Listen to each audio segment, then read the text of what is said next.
Well, hey folks, it's your old pal King Waspinator. Welcome back to Total Party Skills. As I like to say, Western civilization, if there even is such a thing, has been in a continuous state of collapse and renewal for at least 1,000 years, maybe 2,000 years, maybe even more. It kind of depends on exactly where you're drawing the line as to exactly when Western civilization started. Considering that we're a fractious bunch who, for most of time, have greatly disliked each other on a nation-by-nation state basis, the idea that this is all big one coherent civilization is a little bit questionable, and also it's not like China or India or other major world civilizations have just been sitting there intact this whole time. They also go through their own cycles of conquest and collapse and renewal, just like we do. Civilization, shall we say, in broader terms, has been in a continuous state of collapse and renewal for quite a long time. But man, do we love to wring our hands about it. It's been a subject for, basically since the Roman Civil War preceding the rise of Julius Caesar. People have been like, oh my God, Western civilization, no. And to a large degree, that particular talking point I kind of view as being likely to be sourced from Rome, and is just something that intellectuals have been worrying over for a long time, and it's just always manifesting in one form or another.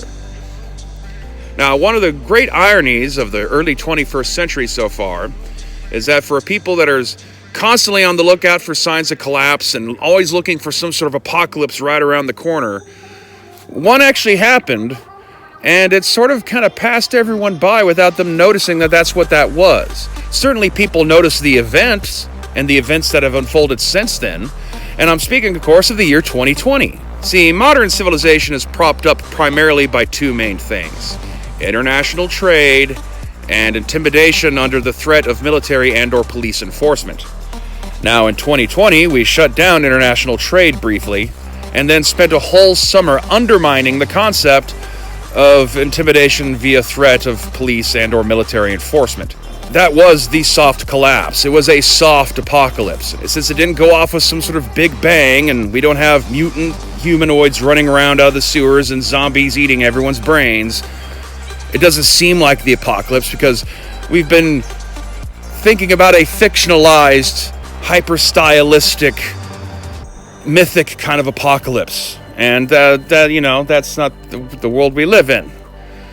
The thing is, though, is we live in unprecedented times. There's never been a period of history that has had this many people, that has had this level of technology, and this much momentum behind its just sheer weight of infrastructure.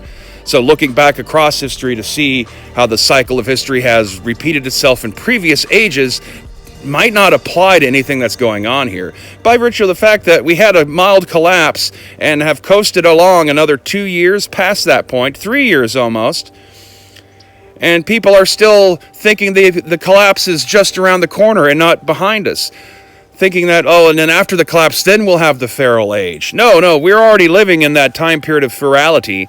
And just hopefully that this was such a soft event and has kind of carried us through as much as it has, then hopefully that transition to the next phase of civilization will be smoother than one might predict.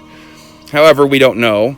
Certain international incidents going on right now are certainly turning the temperature up and causing a lot of saber rattling and other things that could lead to a more dramatic secondary apocalypse. But make no mistake, we've already lived through it. And it's funny.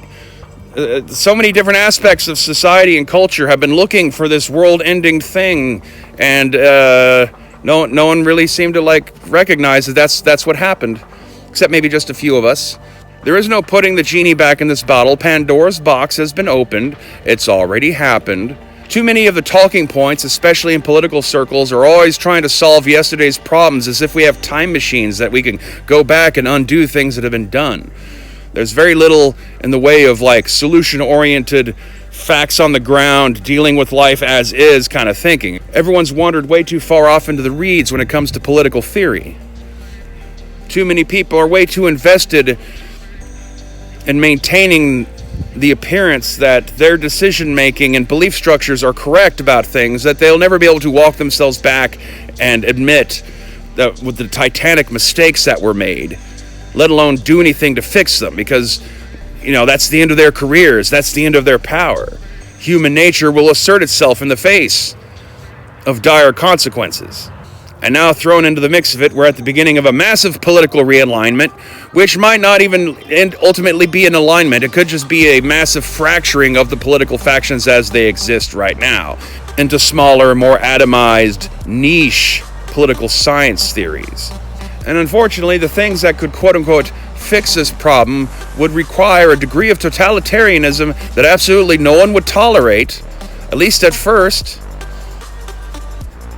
And whoever does it would have to potentially doom themselves as being one of the great villains in history to try to get everyone back into that intimidated, cowed, go along to get along kind of mentality that used to largely, suppress a lot of the natural ebb and flows of human civilization.